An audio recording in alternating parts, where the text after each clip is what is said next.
वेङ्कटेशाय श्रीशैलेशदयापात्रं धीभक्त्यादिगुणार्णवं यतीन्द्रप्रवनं वन्दे रम्यजामातरं मुनिं लक्ष्मीनाथसमारम्भां नाथयामुनमध्यमाम् अस्मदाचार्यपर्यन्तां वन्दे गुरुपरम्पराम् यो नित्यमच्युतपदाम्बुजयुग्मरुक्मा व्यामोहतस्तदितराणि तृणाय मेने अस्मद्गुरोर्भगवतोऽस्य दयैकसिन्धोः रामानुजस्य चरणौ शरणं प्रपद्ये।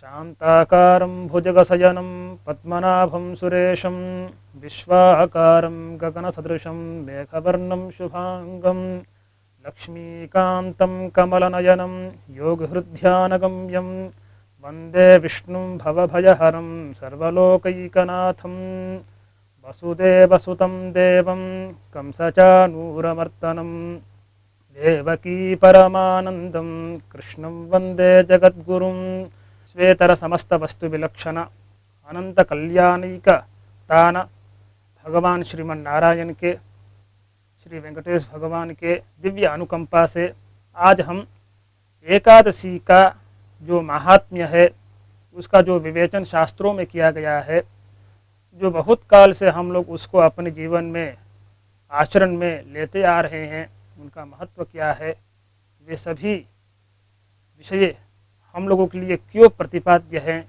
क्यों हमें उसका अनुसरण करना चाहिए, इन सभी चीज़ों का हम आज एकैकशः प्रतिपादन करेंगे। और जो मुख्य आज एकादशी है, जो कि विजया नामक एकादशी से जानी जाती है, उस फाल्गुन महीने के कृष्ण पक्ष की जो एकादशी है उसके बारे में भी हम विस्तृत जानकारी आप लोगों तक पहुंचाएंगे।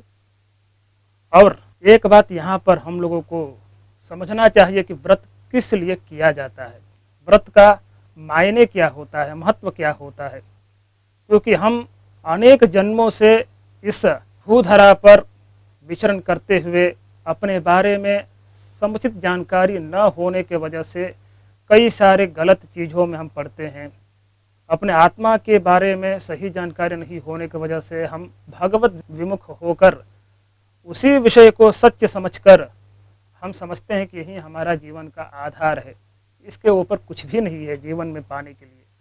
सो लौकिक चेष्टाओं को ही हम अपने जीवन का प्रमुख सुख का साधन मानते हैं, लेकिन वास्तव में ऐसा नहीं है। क्योंकि कहा गया है मन एव मनुष्याणां कारणम बंध मोक्षयोः। जो मन है ना, उस अगर मन को हम नियंत्रण में रख लेते हैं, नियंत्रण कर लेते हैं, तो उस मन के प्रभाव से हम किसी भी परम गति को प्राप्त कर सकते हैं। क्योंकि मन ही बंधन और मोक्ष का कारण होता है। अगर हम गलत चीज़ों में पड़ेंगे, अगर हम गलत संगति में पड़ेंगे, तो उस संगति के प्रभाव से हमारी भी जो मन की चेष्टा होगी वो गलत चीज़ों में ही जाएगी। क्योंकि संगति के वजह से ही सही और गलत चीज़ों का प्रभाव हमारे मन पर पड़ता है। इसीलिए हमें यथासंभव जितना हो सके उतना हमें अच्छे नियमों में अपने आप को बांध कर रखना चाहिए। अच्छी संगतियों का हमें असर भगवान की ओर लेकर जाता है, अच्छे कर्मों के लिए हमें प्रेरित करता है और भगवान के कृपा का पात्र बनाता है।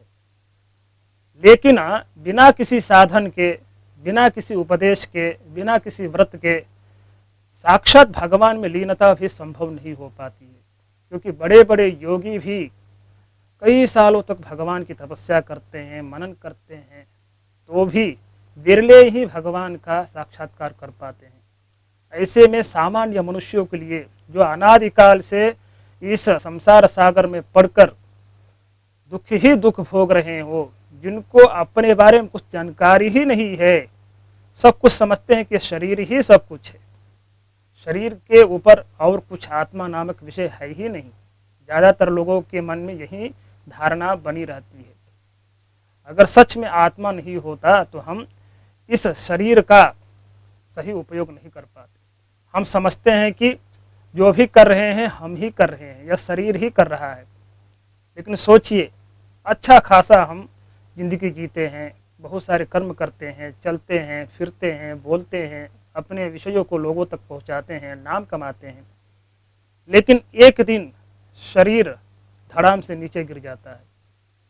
सोचिए, अगर कोई आत्मा अंदर नहीं होता तो इस शरीर का व्यवहार, इस शरीर का नियमन कैसे हो पाता। यानी कि कोई आत्मा नामक चीज हमारे शरीर में पहले से ही थी, जो नियंता के रूप में इस शरीर का धारण करते हुए हमें सभी कर्तव्यों में वो लगाकर हमें आगे बढ़ा रहा था। तो इस आत्मा के बारे में समुचित जानकारी हमें शास्त्रों से मिलती है और कहा गया है आत्मभूता स्वतः सर्वे ह्यात्मान परमात्मनः। जितने भी आत्माएं हैं जो अलग अलग रूपों में, अलग अलग प्राणियों के रूप में विद्यमान रहती हैं, वे सभी स्वतः भगवान के दास रूप होते हैं, दास ही होते हैं। इसमें किसी प्रकार का कोई संशय नहीं होता है। भले कोई माने या ना माने, भगवान की सब संपत्तियां होती हैं। भगवान अपना मानते हैं, लेकिन हम भगवान को पहचान नहीं पाते हैं। भगवान बार बार अनेक अवतारों के रूप में अनेक आचार्यों के अवतरण कराकर उनके माध्यम से ये जानकारी समय समय पर देते रहते हैं कि देखो, तुम्हारे मोक्ष का साधन यही है, बहुत ही सरल है, शरणागति कर लो, भक्ति मार्ग पर चलो। और मैं इतना सरल हूँ कि अगर मेरे ओर एक कदम डालोगे तो मैं 100 कदम तुम्हारी ओर दौड़ूंगा, तुम्हें अपनाकर अपने धाम को ले जाऊंगा। काष्ठपाषाण सन्निभम अहम स्मरामि मद्भक्तम नयामि परमाम गतिम। भगवान बोल रहे हैं कि अगर एक बार शरणागति, एक बार भक्ति भाव से कोई भक्त मुझे अपने हृदय में स्थान दे देता है, अपने हृदयारविंद में रख लेता है, तो ऐसे व्यक्ति को मैं कभी भूलता भी नहीं हूँ। वो व्यक्ति भले ही अपने मृत्युशैया पर होते हुए मुझे भूल जाए, लेकिन अहम स्मरामि मद्भक्तम नयामि परमाम गतिम। ऐसे अपने भक्त को मैं खुद स्मरण करता हूँ और अपने दिव्य धाम की ओर ले जाता हूँ। यह है भगवान की महिमा, यह है भगवान की दयालुता। ऐसे भगवान के होते हुए भी दयालु इतने दयालु हैं कि एकमात्र प्रणाम करने से भगवान सोचते हैं कि मैं इसको क्या दूं। इतना भी देते हैं वो कम समझते हैं। हम भगवान की ही कृपा से शरीर पाते हैं, अच्छे संस्कारों से संस्कृत होकर हम अनेक कार्य करते हैं जिसका हमारा नाम होता है, कुल का नाम होता है, ऋषियों का नाम होता है, देश का नाम होता है। लेकिन इन सभी का जो मूल कारण है, उन भगवान को हम पहचानते नहीं हैं, इसका श्रेय नहीं देते हैं। इसीलिए अनादि पाप रचिताम अंतःकरण निष्ठिताम यतीन्द्र विषय सांद्राम विनिर्वासय वासनाम। भगवान रामानुज से यह प्रार्थना की जाती है कि अनादि पाप रचिताम अंतःकरण निष्ठिताम। अनादि कालों से मेरे मन में जो यह पाप निष्ठित हो गया है, गड़सा गया है, ऐसे पाप के वासनाओं का आप दूर करिए। हे प्रभु, आपके बिना इस पाप के जो विषय हमारे मन में इतने जन्मांतरों से पड़े हुए हैं, इनको निकालना और किसी से संभव नहीं है। इसीलिए यथापराधा नस्युर्मे भक्तेषु भगवत्यपि तथा लक्ष्मण योगींद्र यावत देहम प्रवर्तय। और मेरा जीवन भी ऐसा ही करे आप कि मैं किसी न किसी रूप से बंधुजन, जो भगवान के स्नेही जन हैं, जो भागवत लोग हैं, उनका किसी प्रकार का अपचार न करूं, दिल को न दुखाऊं। क्योंकि भगवान अपने विषय में अगर कोई गलती करता है, अपचार करता है, तो उसको क्षमा कर देते हैं, क्योंकि भगवान कृपा का सिंधु हैं, कृपा के सागर हैं। लेकिन भगवान के भक्त के विषय में अगर कोई अपचार करे तो भगवान कभी भी उस गलती को, उस चेष्टा को कभी भी माफ नहीं करते हैं, क्षमा नहीं करते हैं। ऐसे अपचार को असख्यापचार बोला जाता है। और इस असख्यापचार के लिए उस भागवत के सानिध्य में जाकर क्षमा याचन करने से ही उस अपचार से छुटकारा मिलता है, न कि भगवान के पास जाकर भगवान से विनती करने से। भगवान के विषय में करोगे आप तो भगवान से विनती कर, भगवान उस क्षमा से, उस गलती से आपको क्षमा याचन देकर आपको निवृत्त कर देते हैं। लेकिन भागवत जन के विषय में अगर आप गलती करते हो, अपचार करते हो, उनका दिल दुखाते हो, तो उन भागवतों के शरण में जाकर ही उनके माध्यम से आप उस अपचार से छुटकारा पाओगे। इसलिए बोलते हैं यथापराधा नस्युर्मे भक्तेषु भगवत्यपि। भगवान और उनके जो भक्तगण भागवत हैं, इनके विषय में कभी भी अपचार न हो। इसलिए यथापराधानस्सुर में भक्तेषु भगवत्यपि तथा लक्ष्मण योगींद्र यावत देहम प्रवर्तय। जब तक मैं इस भूधरा पर हूँ तब तक मेरी जो जिंदगी की दशा है ऐसी ही बनी रहे, आपके ही ग्रंथों का मैं अनुसरण करता रहूं, जिसके माध्यम से भगवान के विषय में भक्ति हमेशा बनी रहे और मैं भगवत भक्तों का कभी अपचार न कर पाऊं। तो ये सब आत्मा के विषय में अगर अच्छी जानकारी हो जाए शास्त्रों के माध्यम से कि भगवान हमारे स्वामी हैं और जो मैं आत्मभूत हूँ, जो शरीर का संचालक हूँ, मैं या इस अनित्य जो शरीर है उसके माध्यम से कुछ दिन मैं भगवान के प्रिय कार्य कर पाऊँ और अंततोगत्वा भगवान के दिव्य सानिध्य को प्राप्त करूं। ऐसा कर्म करूं कि भगवान के मुखोल्लास हो, भगवान के मन में संतुष्टि हो कि चलो इसको मैंने भूधरा पर भेजा तो कुछ तो भागवतों के लिए, कुछ तो मेरे मुखारविंद के उल्लास हेतु कुछ तो अच्छे कर्म किए। तो भगवान के लिए ही हमें अच्छे कर्म करने चाहिए ताकि भगवान जो परम पिता हैं हमारे सभी के, त्वमेव माता च पिता त्वमेव त्वमेव बंधुश्च सखा त्वमेव सर्वम मम देव देव इत्यादि श्लोक से हम स्पष्ट जानते हैं कि भगवान ही हमारे सत्य माता पिता हैं, भगवान ही हमारे सच्चे बंधु हैं, वही धन है हमारे, वही सब कुछ है। तो ऐसे भगवान से विमुख होकर हम लौकिक विषयों को जो अनित्य हैं, जिसका कोई आधार नहीं है, जिसका कोई किसी प्रकार का कोई अस्तित्व नहीं है भगवान के बिना, ऐसे चीज़ों को हम नित्य परम मानकर उसी के पीछे भागते हैं, उसी के पीछे दौड़ते हैं। लेकिन यह सच्चाई नहीं है। कारणं तु ध्येयः, सभी विषयों को जो कारण है, जो परम पुरुषार्थ का दाता है, क्योंकि सबसे बड़ा सुख कोई समझता है कि धन ही है। करोड़पति बन जाएंगे, बड़े बड़े मकान होंगे, गाड़ियाँ होगी, तो हम लोगों के नज़रों में पड़ेंगे, हमें लोग कहेंगे कि सबसे बड़ा धनवान है, प्रतिष्ठित आदमी है। लेकिन ये सब क्षणभंगुर है, कुछ दिनों के लिए है, कुछ भी चीज़ निश्चित नहीं है।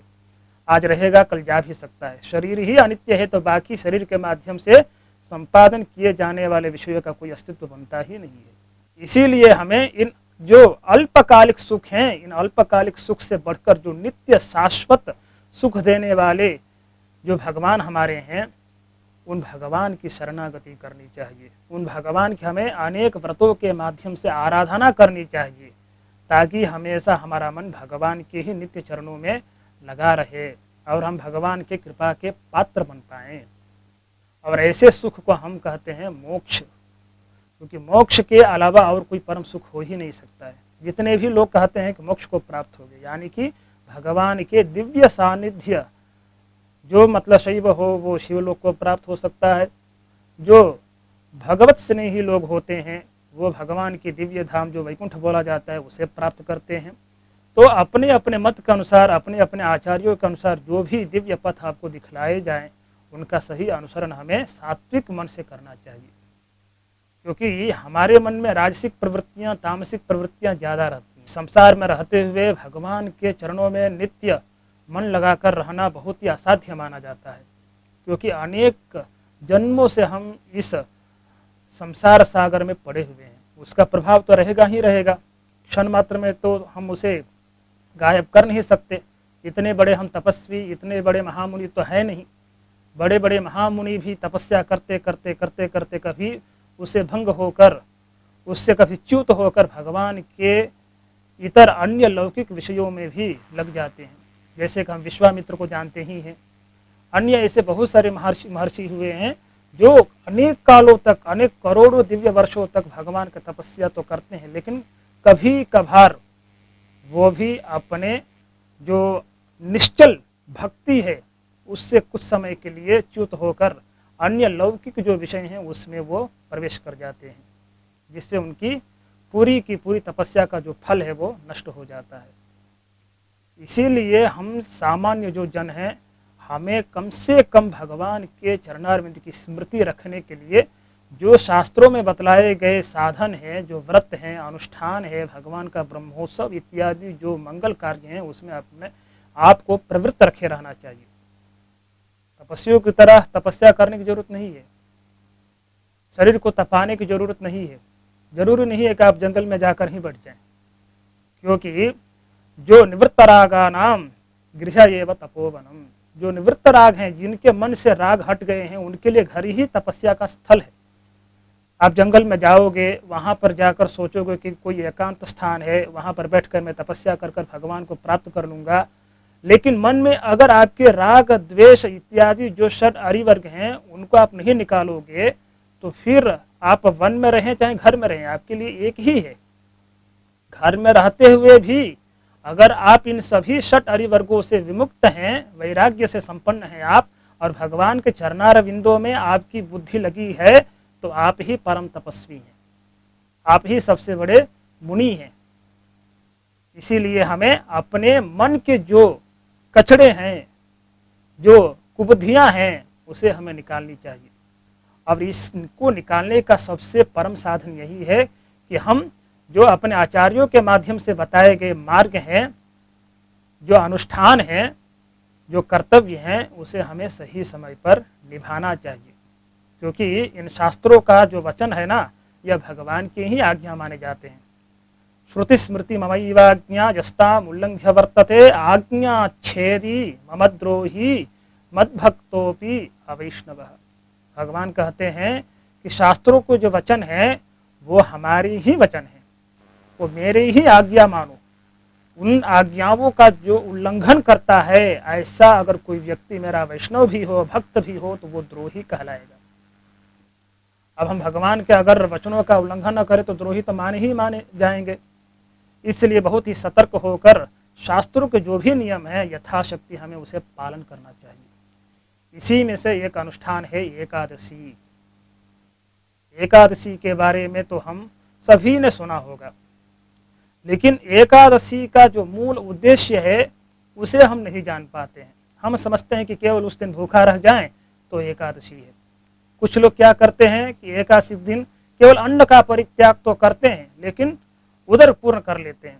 बहुत प्रकार के फल, बहुत प्रकार के जो ऐसे व्यंजन होते हैं, उसे उस दिन भरपूर्ण उसका सेवन करते हैं और सोचते हैं कि केवल मैंने अन्न का परित्याग कर दिया तो मेरा एकादशी हो गया। ऐसा नहीं है। किसी भी विषय का एक मूल उद्देश्य होता है, और उद्देश्य क्या है? भगवान के मन की तृप्ति, भगवान के मुख का उल्लास होना चाहिए। उस दिन अगर हम भगवान के जो भी बताए गए मार्ग हैं, जो पथ हैं, जो उनके अनुसरण करने योग्य विषय हैं, अगर उसका हम अनुसरण नहीं करते हैं, भगवान का भजन नहीं करते हैं, भगवान के मुख के उल्लास हेतु अगर हम भगवान का कीर्तन नहीं करते हैं, उनके बारे में हम चिंतन नहीं करते हैं, तो ऐसे एकादशी के दिन अगर आप पूरे दिन भूखे भी रहें तो भी उसका कोई फायदा नहीं है, फल नहीं है। हमेशा उसका उद्देश्य हमेशा मन में एकदम निश्चित होना चाहिए कि हम क्यों कर रहे हैं। और वैज्ञानिक दृष्टया भी देखा जाए, लौकिक दृष्टया भी देखा जाए, पारमार्थिक दृष्टया भी देखा जाए, पारलौकिक दृष्टया भी देखा जाए, तो एकादशी व्रत का जो महात्म्य है, जो प्रभाव है, बहुत ही अति उत्तम माना गया है। हम सभी दिन ऐसे ऐसे व्यंजनों का सेवन करते हैं जो व्याधि के घर कर कर जाते हैं, व्याधियों का स्थान बन जाता है हमारा शरीर। शास्त्रों में भी बताया गया है कि किस प्रकार का भोजन हमें करना चाहिए, किस प्रकार का भोजन नहीं करना चाहिए। बहुत ही मसाले वाले भोजन लोग करते हैं, ऐसे भोजन को हम लोग असात्विक कहते हैं, तामसिक राजसिक होता है। बहुत ही सात्विक रूप से भोजन बनाकर भगवान का स्मरण करते हुए प्रसाद हमें बनाना चाहिए, और भगवान को सेवन कराकर ही नैवेद्य बोला जाता है, निवेदन कर कर ही हमें उस प्रसाद का ग्रहण करना चाहिए, ताकि हमारे मन की जितनी भी कुप्रवृत्तियां हैं, जो भी गलत धारणाएं हैं, जो भी हमारे मन में पाप बैठे हुए हैं, वो दूर हो जाएं। इस भगवान के मतलब प्रसाद के ग्रहण करने से ऐसा प्रभाव हमारे मन में आता है, सात्विक वृत्तियां प्रवृत्त होती हैं। इसीलिए हमें भगवान को भोग लगाकर ही, निवेदन कर कर ही हमें किसी भी प्रसाद का ग्रहण करना चाहिए। और ऐसा करने से क्या होता है कि हम कई जगहों पर जाते हैं तो वहाँ पर भी जाने अनजाने में अभक्ष भक्षण कर जाते हैं। अभक्ष यानी कि जिसे हमें भक्षण नहीं करना चाहिए उसका भी हम भक्षण कर लेते हैं। अब कहते हैं कि कोई बात नहीं, क्या करें, दोस्तों ने कह दिया तो हमने इसका सेवन कर लिया। लेकिन अगर हम यह प्रतिज्ञा कर ले कि किसी भी पदार्थ का हम भगवान को सेवन कराकर ही हम सेवन करेंगे, तो हमसे यह गलतियां हो ही नहीं सकती है। और इसका मुख्य उद्देश्य यही है, क्या है कि अगर आपका भोजन शुद्ध हो तो आपकी स्मृति भी दीर्घ स्मृति बनी रहती है। और भगवान के चरणार बिंदों में भक्ति भी हमेशा किसी प्रकार की चलायमान न होकर स्थिर रहती है। मन भी सात्विक रहता है, अच्छी चीजों में प्रवृत्त होता है। तो एकादशी के बहुत सारे महात्म्य हैं। लौकिक दृष्टिया देखा जाए तो हम इस एकादशी के माध्यम से क्या करते हैं कि अगर सही ढंग से इस एकादशी को हम अपनाएं तो हमारे शरीर में जो भूखे रहने से, उस दिन उपवास करने से, जिसे हम संस्कृत में उपवास कहते हैं, हिंदी में भी उसका ज़्यादातर प्रयोग होता है, उपवास करना।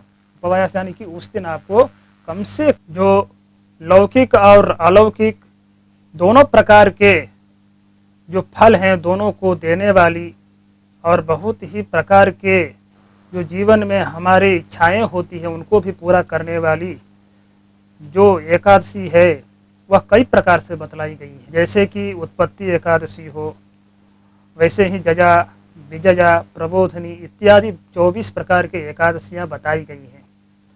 अगर सही ढंग से, सही प्रकार से हम इस एकादशियों का व्रत का अनुष्ठान करें तो हमारे जीवन में अवश्य ही जो उत्तम फल होंगे वो जरूर प्राप्त होंगे। जो भी इच्छाएं हमारी होती हैं वो जरूर ही भगवान की कृपा कटाक्ष से अवश्य पूरे होंगे।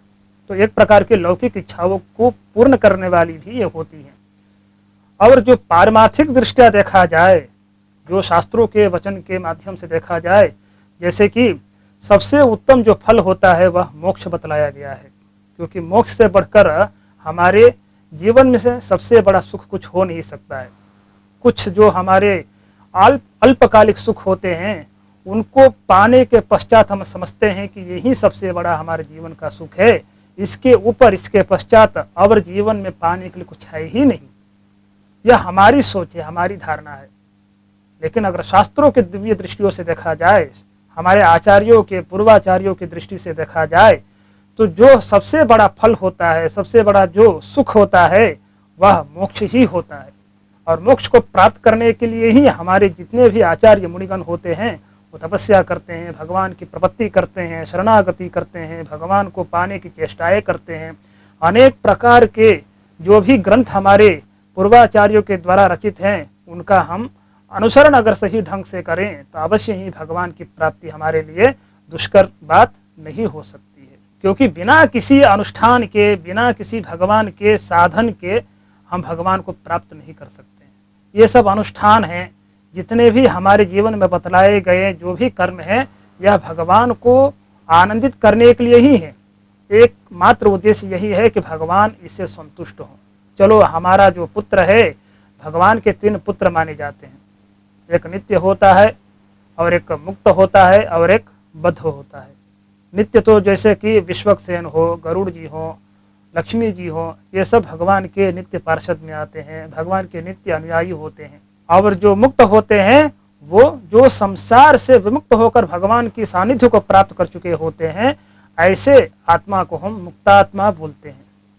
और जो बद्ध होते हैं, इस संसार में अभी भी मोक्ष के प्रति जो हमेशा भगवान के शरणागति के माध्यम से भक्ति भाव में लीन रहते हैं, इस भव सागर में पड़े हुए होते हैं, ऐसे आत्माओं को हम बद्धात्मा कहते हैं। ये भी भगवान के ही पुत्र होते हैं। 3 पुत्र अगर मान लो किसी को हो, एक पुत्र अगर विदेश में, एक पुत्र घर पर और एक पुत्र कहीं बगल में हो, तो माँ जो अपने यहाँ पुत्र हमेशा विद्यमान रहता है उसके प्रति ज़्यादा चिंतित नहीं रहती है। जो विदेश में हो उसके प्रति हमेशा माँ चिंतित रहती है। माता पिता दोनों चिंतित रहते हैं कि हमारा जो विदेश में बच्चा है वह कब घर आएगा, कब मेरे नयन को वह संतुष्टि देगा, कब मैं उसे आलिंगन करूंगी, कब उसे प्राप्त करूंगी। यह चिंतन हमेशा माता पिता के अंदर रहते ही रहते हैं। उसी तरह जो हमारे परम पिता भगवान श्रीमन नारायण हैं, वो भी अपने जो बद्धात्माएं होती हैं, यानी कि जो बद्ध आत्मा यानी कि जो मनुष्य प्राणी होते हैं, उनके बारे में हमेशा चिंतित रहते हैं।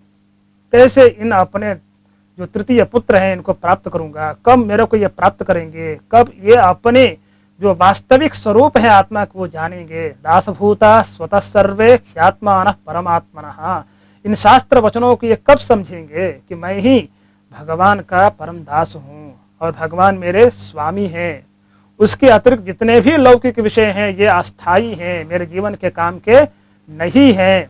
इनसे मैं हटकर कब भगवान के बताए हुए मार्गों पर चलकर भगवान को प्राप्त करूंगा। क्योंकि भगवान के प्राप्त करने में कुछ बाधाएं होती हैं। अनादिकाल से अनादि पाप रचिताम अंतःकरण अनुष्ठिताम यतीन्द्र विषय सांद्राम विनिर्वासय वासनाम।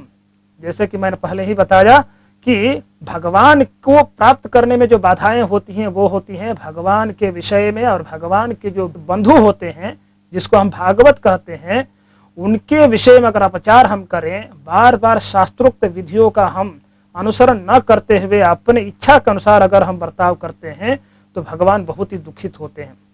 बताओ, इसके लिए हमने इतने सारे अवतार लिए, इतने सारे आचार्यों का हमने भूधरा पर भेजकर इसको अपने सानिध्य में लाने की हमने चेष्टाएं की, क्योंकि भगवान खुद दुखित होकर बताते हैं कि बहुनि में जन्मानि व्यतीतानि, मेरे बहुत सारे जन्म हो चुके हैं। और इतना ही नहीं, अवजानन्ति मां मूढ़ाः मानुषीं तनुमाश्रितिं, जो मैं इस कृष्ण रामादि अवतार को हमारे जो भक्त होते हैं, जो इस लौकिक धरा पर विद्यमान प्राणी मात्र होते हैं, वे उसके महत्व को नहीं समझ पाते हैं। मानुषीं तनुमाश्रितिं अवजानन्ति, मेरे जन्म को व्यर्थ समझते हैं, उसका अवमानना करते हैं, उसके महत्व को नहीं समझ पाते हैं, इसीलिए मेरे को प्राप्त नहीं हो पाते हैं। भगवान दुखित होकर बोलते हैं। भगवान कहते हैं कि बस सर्वधर्मान् परित्यज्य मामेकं शरणं व्रज अहं त्वा सर्वपापेभ्यो मोक्षयिष्यामि मा शुचः। सभी धर्मों को, यानी कि सभी धर्मों को छोड़ने का मतलब यह नहीं होता है कि सभी धर्मों को वास्तव में छोड़ दो। सभी धर्मों को करते हुए उसमें कर्तृत्व भावना से विहीन होकर उन सभी धर्मों का पालन करो। अगर ऐसा करोगे तो मैं तुम्हें सभी सांसारिक बंधनों से छूट देकर, सभी से छुटकारा तुम्हें दिलाकर मैं अपने सानिध्य को तुम्हें प्राप्त करा दूंगा। इसीलिए भगवान को प्राप्त करने के जो साधन बतलाए गए हैं उन साधनों का हमें अनुसरण करना चाहिए। उसी में से होती है एकादशी नामक एक व्रत। इन एकादशी में बहुत सारे, जैसे कि 24 एकादशियां हैं, उन सभी एकादशियों में जो भी उन एकादशियों का महात्म्य है, जो भी फलश्रुतियां हैं, जो भी विधि विधान है, उनका हमें सही ढंग से उसका पालन करना चाहिए ताकि हमें उसका फल भी हम तक पहुंच पाए। ऐसे एकादशी का जो महत्व है हम तो सभी जानते ही हैं, अपने जो महानुभाव गण होते हैं उनके माध्यम से सुनते ही आ रहे हैं, लेकिन जो शास्त्रों में इसका वर्णन है उसको हम जान लेते हैं। पूर्व काल में, बहुत ही पूर्व काल में मुर नामक एक बहुत ही भयंकर दैत्य रहता था। वह बहुत ही शक्तिशाली था। उसने एक बार दैत्यों को अपने साथ जोड़कर देवलोक पर आक्रमण कर दिया और देवलोक में जितने भी इंद्र इत्यादि जो भी देवतागण थे उन सभी को अपने पराक्रम से वहां से भगा दिया। अब देवतागण उसके डर से, उसके भय से इतने त्रस्त हो गए कि वो वहां पर एक क्षण के लिए भी रह नहीं पाते थे। इसलिए उन्होंने दौड़ते दौड़ते महेश्वर के पास जाकर उनसे याचना की कि हे भगवान, किसी तरह इस मुर नामक जो भयंकर राक्षस है उसे हमें बचाइए, हमारी रक्षा करें। आपके अलावा इस भयंकर राक्षस से हम कोई नहीं बचा सकता है। तब भगवान शिव कहते हैं कि डरो मत, हमारे शरण में आयो हो तो तुम्हें कुछ ना कुछ उपाय जरूर हम बताएंगे। तब जाकर वो बोलते हैं कि हे देवतागण, तुम यहाँ से क्षीराब्धि में जाओ। क्षीराब्धि में भगवान श्रीमन नारायण शेषशय्या पर लेटे हुए हैं। अगर उनसे जाकर तुम सहायता मांगोगे तो वो शरणागत वत्सल जो भगवान श्रीमन नारायण है तुम्हें अवश्य ही वो शरणागत समझकर तुम्हारी रक्षा करेंगे, इस दैत्य का संहार करेंगे, उससे मुक्ति दिलाएंगे। जब इन्होंने ऐसे मधुर वाणी भगवान शिव से सुनी तब वहां से वो क्षीराब्धि के लिए प्रस्थान कर भगवान के सानिध्य में पहुंचे और भगवान की बहुत सारे स्तोत्रों से स्तुति की कि हे शरणागत रक्षक, आपके जैसा दूसरा कोई हमें पालन करने वाला कोई भी देवता नहीं है। कृपा कर कर हमारी जो दशा है उस दशा को समझकर, हमारी स्थिति को समझकर इस भयंकर राक्षस से हमें छुटकारा पाएं। तब भगवान उन सभी देवताओं के दुख को हरण करने की इच्छा से उन देवताओं के माध्यम से इस मुर नामक राक्षस की जो भी प्रवृत्तियां हैं, जो भी कुप्रवृत्तियां हैं, जो भी शक्तियां हैं, जो भी जानकारियां हैं, उन सभी जानकारियों को उन देवताओं के माध्यम से प्राप्त करते हैं। तब जाकर तालगंज नामक एक स्थान पर उस राक्षस से भयंकर युद्ध करते हैं। अपने चक्र के प्रभाव से उन सभी राक्षसों के जितने भी अनुयायी हैं, जितने भी उनके सहायक सैनिक हैं, उन सभी का एक एक कर भगवान वध करते हैं। और वध करने के पश्चात भी भगवान करुणा के सागर हैं, वो अपने मोक्ष को ही प्राप्त कराते हैं। क्योंकि भगवान के शंख से, चाहे चक्र से, चाहे किसी भी आयुध से किसी भी प्रकार की कोई भी मृत्यु होती है तो भगवान की ही शरण में सभी जाते हैं। तो भी एक लीला है कि जो भी अगर किसी को कष्ट देगा तो वो अवश्य ही मृत्यु को प्राप्त करेगा। इसीलिए भगवान इन दैत्यों का वहां संहार करते हैं। संहार करने के पश्चात बद्रिका आश्रम चले जाते हैं और अपने परिश्रम को दूर करने के इच्छा से वहां पर लेट जाते हैं। लेकिन जो मूर नामक राक्षस था वह अपने अहंकार से प्रेरित होकर वहां भी पीछा करते करते भगवान के सानिध्य तक बद्रिका आश्रम में पहुंच जाता है। जब भगवान को लेटे हुए देखकर वो समझता है कि भगवान हमसे डर गए हैं, भगवान हमसे त्रस्त होकर यहाँ पर छिपे हुए हैं, तब प्रहार करने की सोच से भगवान की ओर दौड़ता है।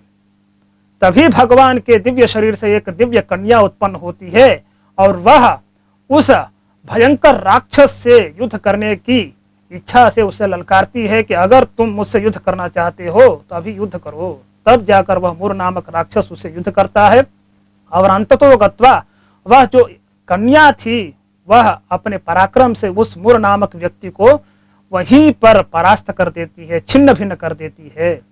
वही कन्या कालांतर में जाकर एकादशी नाम से प्रसिद्ध हुई और भगवान उस कन्या को उसके प्रभाव से बहुत ही संतुष्ट होकर कई सारे वरदानों को देने के लिए प्रेरित करते हैं।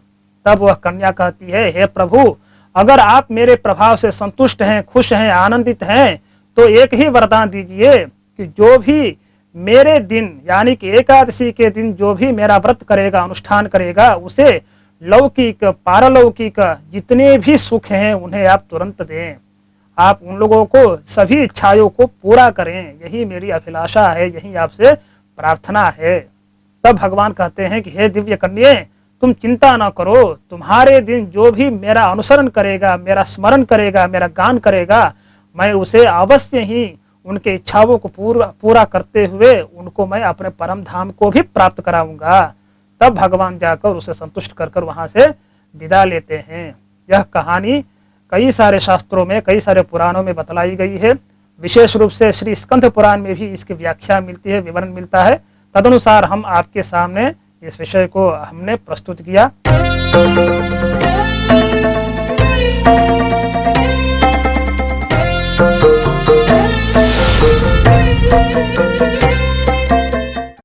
ओम नमो वेंकटेशाय।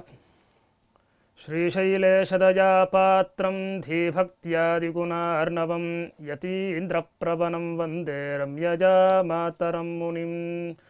शान्ताकारं भुजगशयनं पद्मनाभं सुरेशं विश्वाकारं गगनसदृशं मेघवर्णं शुभांगं लक्ष्मीकान्तं कमलनयनं योगहृद्यानगम्यं वन्दे विष्णुं भवभयहरं सर्वलोकैकनाथं। सशंखचक्रं सकिरीटकुण्डलं सपीतवस्त्रं सरसीरुभेक्षणं सहारवक्षस्थलशोभिकौस्तुभं नमामि विष्णुं शिरसा चतुर्भुजं। श्रियः कान्ताय देवाय कल्याणनिधये निधयेऽर्थिनां श्रीवेङ्कटनिवासाय श्रीनिवासाय मङ्गलम्। ओम नमो वेंकटेशाय। स्वेतर समस्त वस्तु विलक्षण ज्ञानानंदैक स्वरूप अपार करुणा के सागर भगवान श्री वेंकटेश के कृपा से हम अनेकानेक एकादशियों के जो महात्म्य हैं उनको क्रमशः सुनते आ रहे हैं, उनके महात्म्यों के बारे में जानते आ रहे हैं। उसी क्रम में आज जिस एकादशी के बारे में श्रवण करेंगे उस एकादशी का नाम मोहिनी एकादशी है और वह एकादशी वैशाख महीने के शुक्ल पक्ष में मनाई जाती है। तो उस एकादशी के बारे में आज हमको इस तरह शास्त्रों में जैसा वर्णन किया गया है वैसा ही हम आप तक पहुंचाएंगे। इस एकादशी का शुभारंभ युधिष्ठिर के माध्यम से भगवान के प्रति किया जाता है, प्रश्न के माध्यम से, जिसे मैं पढ़ूंगा और आप उसे सुनेंगे। तत्पश्चात हम उसका जो अनुवाद होगा, जो महात्म्य होगा, उसको आप हिंदी में बताएंगे। युधिष्ठिर उवाच वैशाख शुक्लपक्षे तु किं नाम एकादशी भवेत् किं फलं को विधिस्तस्याः कथयस्व जनार्दन। युधिष्ठिर भगवान श्री कृष्ण से पूछ रहे हैं कि वैशाख महीने के शुक्ल पक्ष में जो एकादशी होगी उसकी क्या विधियां हैं, उनके क्या महात्म्य हैं, कैसे उनका व्रत का अनुष्ठान करना चाहिए, कृपा उन्हें आप हमें बताएं। तो भगवान कह रहे हैं, श्री कृष्ण उवाच कथयामि कथामेतां शृणुत्वं धर्मनंदना। वसिष्ठो याम अकथयत पुरा रामाय पृच्छते। वो बता रहे हैं कि हे मेरे प्रिय भक्त युधिष्ठिर, जो तुमने प्रश्न किया है वह बहुत ही अच्छा और बहुत ही पुण्यदायक प्रश्न है। मैं इस मोहिनी नामक एकादशी के बारे में अवश्य बतलाऊंगा, जो पुरा काल यानी कि बहुत पहले भगवान राम ने वशिष्ठ के प्रति यह प्रश्न पूछा था।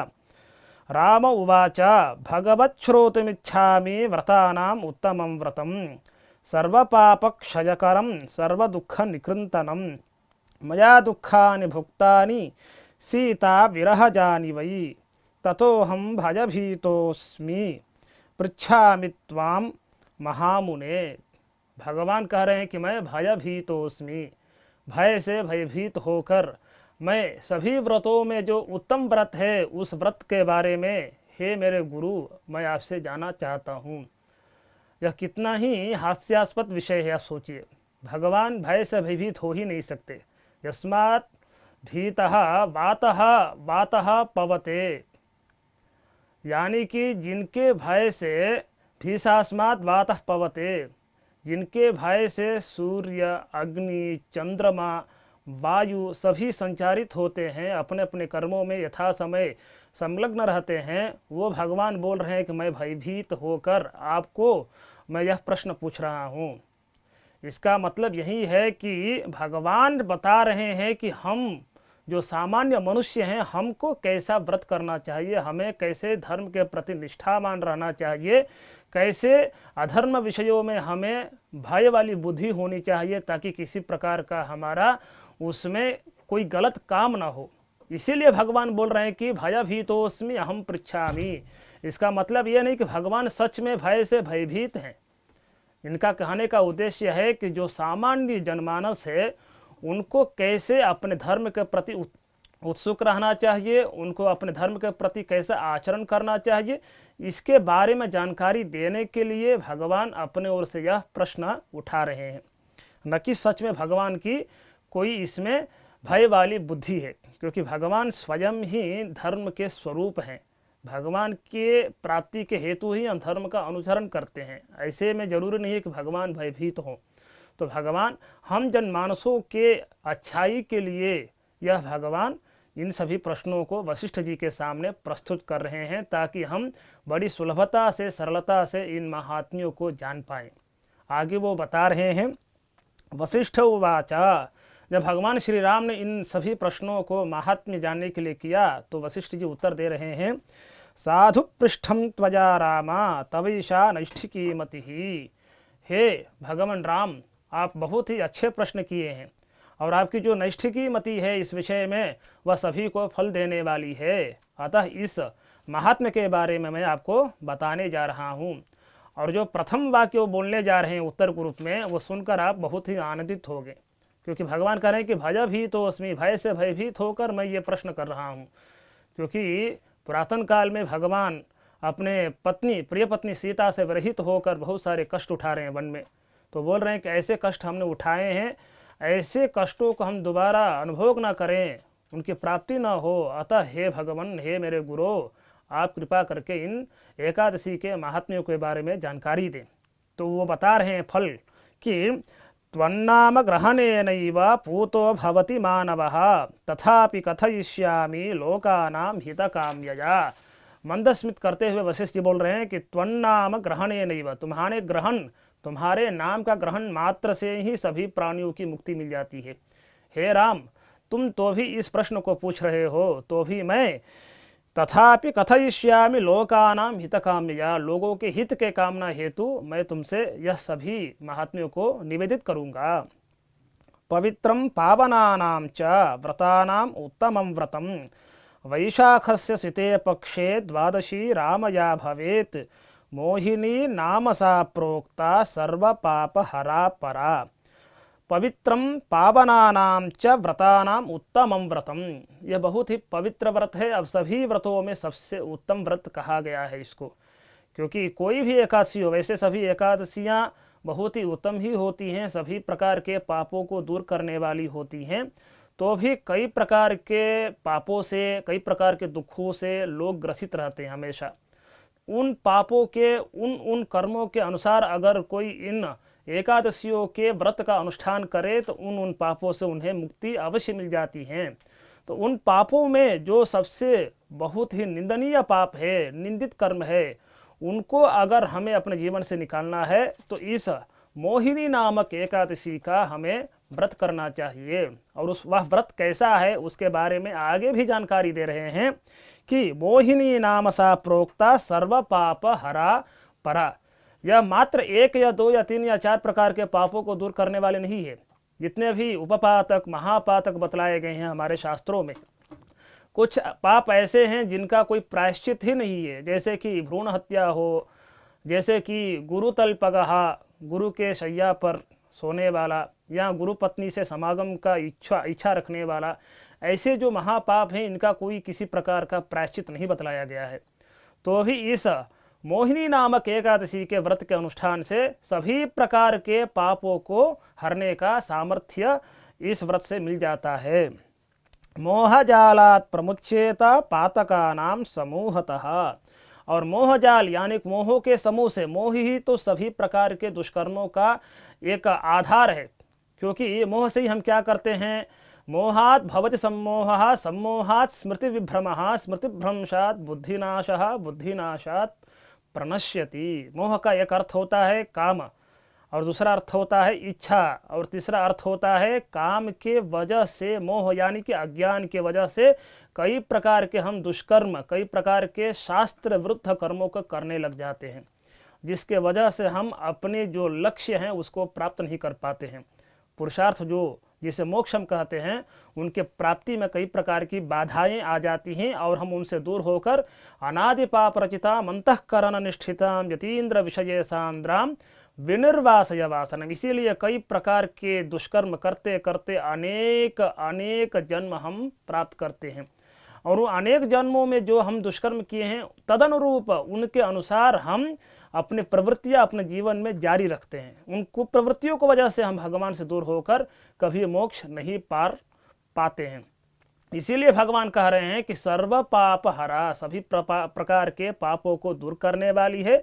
और इतना ही नहीं, मोह जालात, जो मोह सभी प्रकार के पापों को हमेशा संचित करती है, उसमें संलग्न करती है, उस मोह को भी नष्ट कर देती है। पातका नाम समूहतः, और उन सभी प्रकार के पापों को जो समूह उसको भस्म कर कर भगवान शुभ ही शुभ प्रदान करते हैं, जिसके वजह से भगवान के चरणार विंदों में भक्ति ही भक्ति रह जाती है, जिसके वजह से हम सुलभता से भगवान को प्राप्त कर लेते हैं। आगे बता रहे हैं, अस्याहा व्रत प्रभावेन सत्यम सत्यम वदाम्यहम।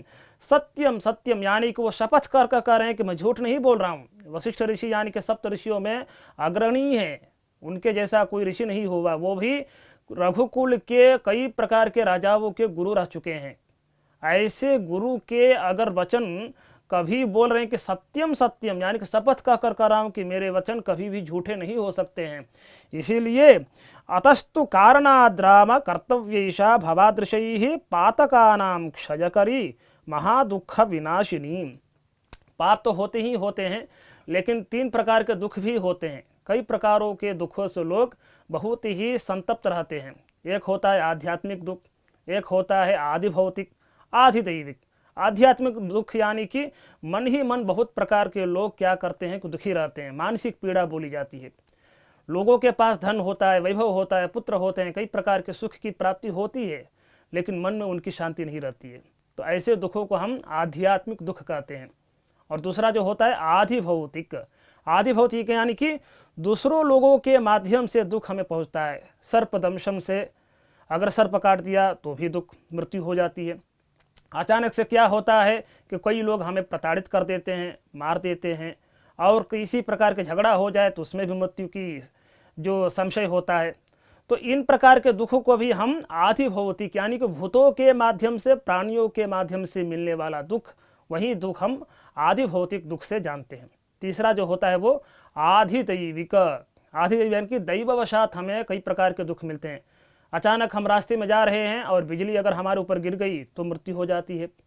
उसी प्रकार अगर भूकंप हो गया तो भी मृत्यु। तो इन प्रकार के तीनों दुखों को अगर हम नहीं चाहते हैं, इनसे छुटकारा पाना चाहते हैं, तो भी हम इस जो एकादशी है जिसे हम मोहिनी एकादशी कहते हैं उसका अगर अनुष्ठान करें तो अवश्य ही हमें इस प्रकार के दुखों से छुटकारा मिल ही जाएगा। और यह जो विषय है इसको सत्य कहकर भगवान वशिष्ठ हम लोगों को बता रहे हैं। और सरस्वत्याः उसके पहले बता रहे हैं कि पातकानां क्षयकरी महादुख विनाशिनी शृणुष्व एकमना राम कथां पुण्यप्रदां शुभां अस्याः श्रवणमात्रेण महापापं प्रणश्यति। लोगों में एक प्रकार की एक चिंता रहती है, संशय रहता है कि ये तो बस ऐसे ही बता रहे हैं। अगर उदाहरण के रूप में ऐसा कुछ अगर वृत्तांत हुआ होगा, किसी ने कष्ट भोगा होगा, अगर उस कष्ट से उसको मुक्ति मिली होगी तो ठीक है, हम विश्वास कर सकते हैं कि चलो ऐसे प्रकार के जो दुख हैं उनसे छुटकारा मिल सकता है। लेकिन किसी के साथ अगर ऐसा संभव हुआ ही नहीं है तो हम कैसे विश्वास करें।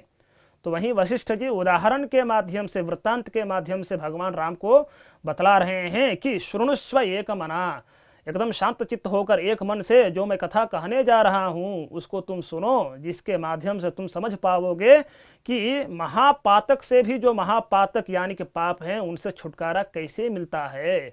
तो बता रहे हैं अस्याः श्रवण मात्रेण महापापम प्रणश्यति।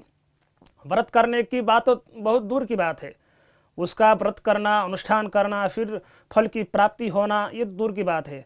श्रवण मात्रेण अगर इसका श्रवण भी किया जाए तो सभी प्रकार के पापों को हम दूर हटा सकते हैं, हम अपने जीवन से उनसे छुटकारा प्राप्त कर सकते हैं। आगे बता रहे हैं सरस्वत्याः तटे रम्ये पुरी भद्रावती शुभा द्युतिमान नाम नृपति तत्र राज्यम करोति वै।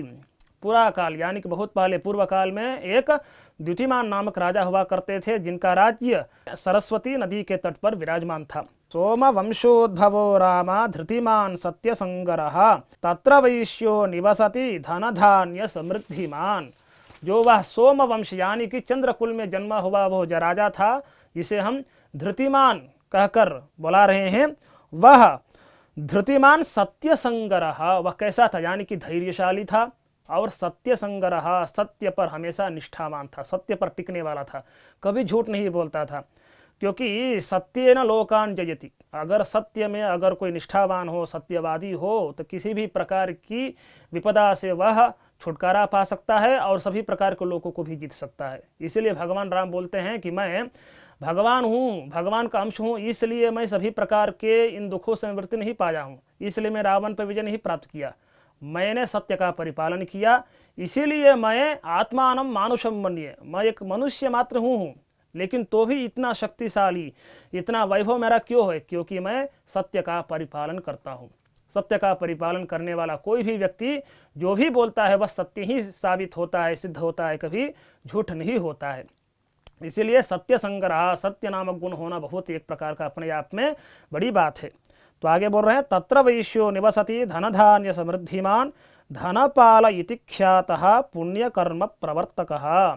और वहाँ पर तत्र वैश्यो, उसके राज्य में वैश्य एक रहता था जिसका नाम क्या था, धन धान्य समृद्धिमान धनपालः इति ख्यातः। वह अनेक प्रकार के धन धान्यों से सुसज्जित था, किसी प्रकार की कोई कष्ट नहीं था, कोई विपत्ति नहीं थी, बहुत सारे सुखों से वह संबद्ध था। लेकिन तो भी किसी प्रकार के कष्ट तो आते ही रहते हैं, क्योंकि कहा जाता है चक्रवत परिवर्तन्ते दुखानि च सुखानि च।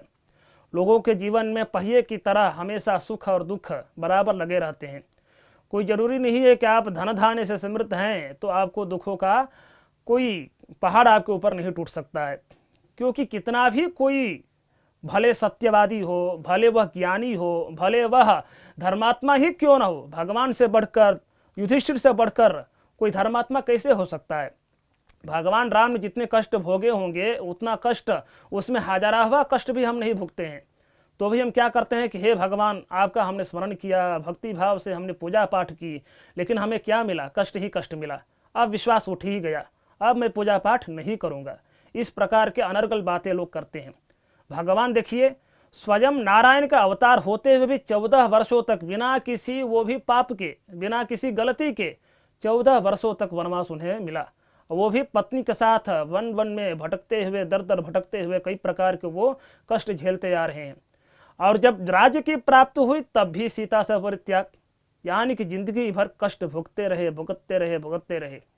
ऐसे अगर कष्टों को हम देखें तो हम समझ सकते हैं कि प्रारब्ध में अगर कोई कष्ट हमारे लिखा है तो उसे हम मिटा नहीं सकते हैं। हमें आनंद उसे झेलना चाहिए और समझना चाहिए कि भगवान का अनुग्रह है, ताकि हम इन कष्टों के माध्यम से भगवान का स्मरण करें। तो आगे बता रहे हैं, यह जो धनपाल है वो भी बहुत प्रकार के सुखों से समृद्ध था, लेकिन उसकी जो कमी थी वह बता रहे हैं। विष्णु भक्ति परः शांति तस्याने तस्य आसन पंचपुत्रकाः सुमना द्युतिमांश्चैव मेधावी सुकृति तथा। वह बहुत ही भगवान का भक्त था, विष्णु भक्त, भगवान विष्णु के विषय में भक्तिमान था, और उसके 5 पुत्र थे भगवान की कृपा से। कौन कौन थे? शांति ही यानी कि शांत स्वभाव का था, तस्य पंचपुत्राः सुमना सुमन द्युतिमान मेधावी सुकृति तथा पंचमो धृष्ट बुद्धिश्च महापापरतः सदा। ऐसे उसके 5 पुत्र थे। जो 5वां पुत्र था वह बहुत ही धृष्ट था, उसका नाम था धृष्ट बुद्धि ही। उसके कर्म के अनुसार उसका नाम भी था। जिसकी बुद्धि बहुत ही धृष्ट महापातक में सम्मिलित रहती हो, ऐसे व्यक्ति को धृष्ट बुद्धि ही कहा जाता है। बिल्कुल इसकी बुद्धि महापातक में लगी रहती थी, उसके वजह से वो बहुत ही चिंतित रहता था। लोग कहते हैं कि भगवान की कृपा से हमें पुत्र की प्राप्ति हुई है, लेकिन वह पुत्र भगवान के शरण में न आकर अगर कई प्रकार के महापातकों में सम्मिलित रहना लग जाए तो समझिए उस पिता के ऊपर क्या दर्द बीतता होगा। क्योंकि जिस पुण्य से, जिस गुरुजनों की कृपा से पुत्र की प्राप्ति हुई हो, वह पुत्र ही अगर निकम्मा हो जाए, भगवान के इतर अन्य कर्मों में संलिप्त हो जाए, सुरापान करने लग जाए, स्त्रियों के संगति में आकर अपना सब कुल का जो मर्यादा होती है उसे भूल जाए, तो इससे बढ़कर एक महान पातक और महान एक दर्द क्या हो सकता है पिता के लिए।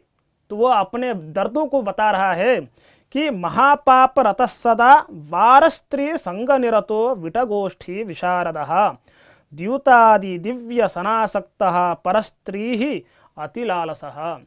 वो अगर अपने स्त्री में संगति हो तो उसे धार्मिक दृष्टि से गलत नहीं बोला जाता है, क्योंकि स्त्री का अर्थ ही होता है धर्म पत्नी। सभी धर्म विषयों में जो सहभागिनी हो, ऐसे पत्नी को हम धर्म पत्नी अर्धांगिनी बोलते हैं, अर्ध अंग होती है।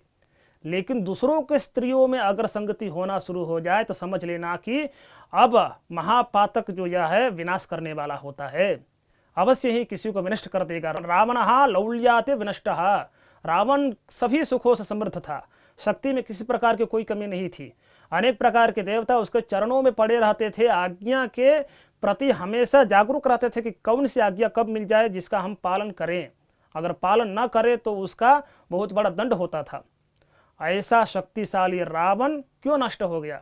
क्योंकि विनष्टो रावणो लौल्यात, स्त्री लोलुपता के वजह से वह सभी अपने लंकापुरी को विनष्ट कर डाला, अपने सगे संबंधियों से भी दूर हो गया, अंततोगत्वा मृत्यु को प्राप्त हो गया।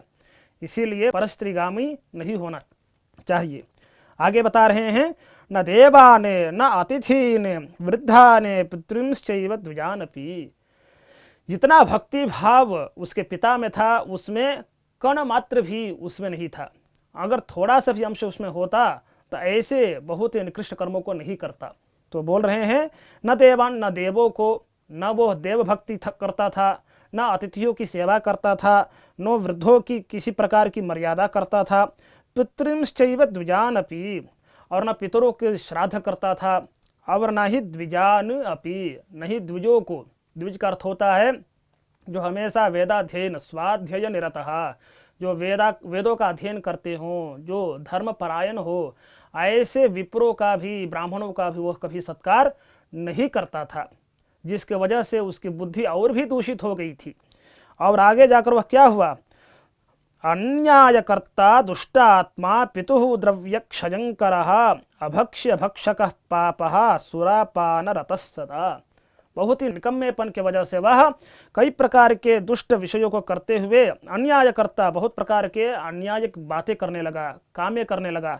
और उसके बाद क्या हुआ? पितुः द्रव्यक्षयंकरः, वह इतना भगवान के चरणों से विमुख हो गया, उसकी बुद्धि इतनी दुष्ट हो गई कि वह कई प्रकार के पाप करते करते करते करते वह बहुत ही दूषित होकर लोगों को प्रताड़ित करने लगा और भगवान के चरणारविंद से विमुख होकर उनको गालियां तक देने लगा और पिता के जितने भी धन थे सबका नाश कर दिया। अंत में क्या हुआ? पित्रा निष्कासितो गेहात् परित्यक्तश्च बांधवैः स्वदेह भूषणान्येव क्षयं नीतानि तेन वै गणिकाभिः परित्यक्तो निंदितश्च धनक्षयात्। अंततो गत्वा कई प्रकार के वेश्याओं से संगति हो गई और उसके वजह से पिता ने घर से निकाल दिया। तब जाकर उन वेश्याओं ने भी उनके सभी गहनों को लेकर उसे घर से निकाल दिया कि चलो तुम्हारे पास अब किसी प्रकार की संपत्ति हमें देने के लिए नहीं रह गई है, इसलिए तुम हमारे घर से निकलो। और वह अंततो गत्वा वन में विचरण करने लगा। किसी प्रकार की उसे शांति नहीं मिली। बहुत ही कष्ट झेलते हुए वह किसी प्रकार कौंडिन्य नामक महामुनि के आश्रम गया और उनसे प्रार्थना करने लगा कि हे भगवान, मैंने कई प्रकार के पाप किए हैं, अब मैं सुधर गया हूँ, अब मैं अपने पापों का प्रायश्चित करना चाहता हूँ, कृपा करके आप किसी प्रकार का कोई प्रायश्चित बताएं जिसकी वजह से मैं अपने पापों को धो सकूं। तब उस ऋषि ने, कौंडन ऋषि ने कृपा करके उसको समझाया कि वैशाख महीने में शुक्ल पक्ष की जो मोहिनी एकादशी होती है, अगर तुम उसका परिपालन करोगे, अगर उसका श्रवण करोगे और अनुष्ठान भी करोगे तो जितने भी तुमने अभी तक पाप किए हैं उन सभी को तुम उनसे छुटकारा पाकर सिद्ध होकर भगवान के चरणारविंद के प्रति उत्सुक हो पाओगे। तो उन ऋषि के इन कृपा वचनों को सुनकर बहुत ही संतुष्ट हुआ और वैशाख महीने के शुक्ल पक्ष में जो एकादशी आने वाली थी उसके प्रति जागरूक होकर वह प्रतीक्षा करने लगा। जब उसने बहुत ही परिपूर्ण रूप से अपने मन से, मनसा काया कायेन वाचा, अगर उसने एकादशी की तब जाकर उनके सभी जितने पाप हुए वो धुलने लगे और मन ही बहुत सात्विक हो गया। जब सात्विक मन से इस अनुष्ठान का उसने बढ़िया से पूर्ण किया तब जाकर उसके मन में धीरे धीरे सात्विक भावना बढ़कर भगवान के प्रति उत्सुकता, भक्ति बढ़ने लगी और अंततो गत्वा उसकी क्या गति हुई यह जानिए, बहुत ही आश्चर्यजनक है। वो बता रहे हैं कि दिव्य देहस्ततो भूत्वा गरुडोपरि संस्थितः जगाम वैष्णवं लोकं सर्वोपद्रव वर्जितम्। मोक्षमिच्छे जनार्दन, बहुत प्रकार के पुण्य कर्म करने पर जो सद्गति भगवान की प्राप्त होती है, भगवान का सानिध्य प्राप्त होता है, वह मोहिनी नामक एकादशी के व्रत का अनुष्ठान करने मात्र से ही जो धृष्ट बुद्धि था, कई प्रकार के पाप करता था, वह बहुत ही सुलभता से प्राप्त कर रहा है। ये देखने में कितना आश्चर्य लग रहा है। देखिए, क्योंकि हम कहते हैं कि तुम्हारे ऐसे ऐसे पाप हैं जिसकी वजह से तुम नरक, क्या उससे भी अगर कोई बड़ा नरक होगा उसमें तुम हजारों वर्षों तक पड़े रहोगे, कोई प्रायश्चित तुम्हें नहीं मिलेगा। लेकिन इस पापनी, इस जो महापातक हैं जो मोहिनी के एकादशी के व्रत के अनुष्ठान से बहुत ही सुलभता से छूट जाते हैं, तो इतना ही नहीं, इसके बाद जो हो रहा है वो सुनिए। दिव्य देहस्ततो भूत्वा गरुडोपरि संस्थितः, अंततो गत्वा जब उसकी मृत्यु हुई तो वह दिव्य देह धारण कर कर भगवान के पार्षदों द्वारा स्वागत करते हुए वह गरुड़ भगवान के ऊपर विराजमान होकर, जिस गरुड़ पर भगवान स्वयं विराजते हैं, लोगों के कष्टों को दूर करते हैं, ऐसे भगवान अपनी निर्हेतु कृपा से गरुड़ भगवान को भेजकर उसके ऊपर उसको संस्थित कर कर जगाम वैष्णवम लोकम सर्वोपद्रव वर्जितम, सभी प्रकार के दुखों से दूर होकर साक्षात भगवान के दिव्य धाम को प्राप्त हो गया।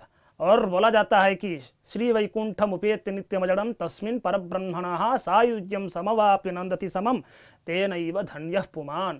अंततो गत्वा भगवान के चरणारविंद को प्राप्त कर कर वह भगवान की ही स्वरूपता को, सायुज्य को, भगवान के जितने भी समानताएं हैं वो प्राप्त कर कर भगवान की ही साथ आनंदित होकर समय बिताने लगा। और फलश्रुति बता रहे हैं कि इति दृशम रामचंद्र तमो मोह निकृंतनम नातः परतरम किंचित त्रैलोक्ये सचराचरे, ऐसे महापापों को दूर करने वाला दूसरा कोई व्रत हो ही नहीं सकता है। इसलिए कृपा करके ऐसे व्रतों का अनुष्ठान करो ताकि तुम्हारे जिंदगी में किसी प्रकार के कोई कष्ट न रहे। और यज्ञाते इति यज्ञादि तीर्थदानानि कलाम नार्हन्ति षोडशीं पठनाते श्रवणाते राजन गोसहस्र फलम तथा। एक गाय के अगर दान देने से जो फल मिलता है वो तो बहुत ही बड़ा होता है, लेकिन अगर 1000 गायों को अगर दान करे तो जो फल मिलता है वह फल बहुत ही सुलभता से मात्र एकादशी के व्रत का अनुष्ठान करने से प्राप्त हो जाती है। तो भगवान का सायुज भी प्राप्त हो गया, 1000 गायों के फल के जो पुण्य है वो भी मिल जाते हैं। तो ऐसे एकादशी के अनुष्ठान हमें अवश्य ही करना चाहिए। और जो विधि विधान हमने इस कथा के माध्यम से आपको बताए हैं, अवश्य ही उसका पालन करें। इस इच्छा के साथ मैं इस कथा को यहीं पर विश्राम देता हूँ। ओम नमो वेंकटेशाय।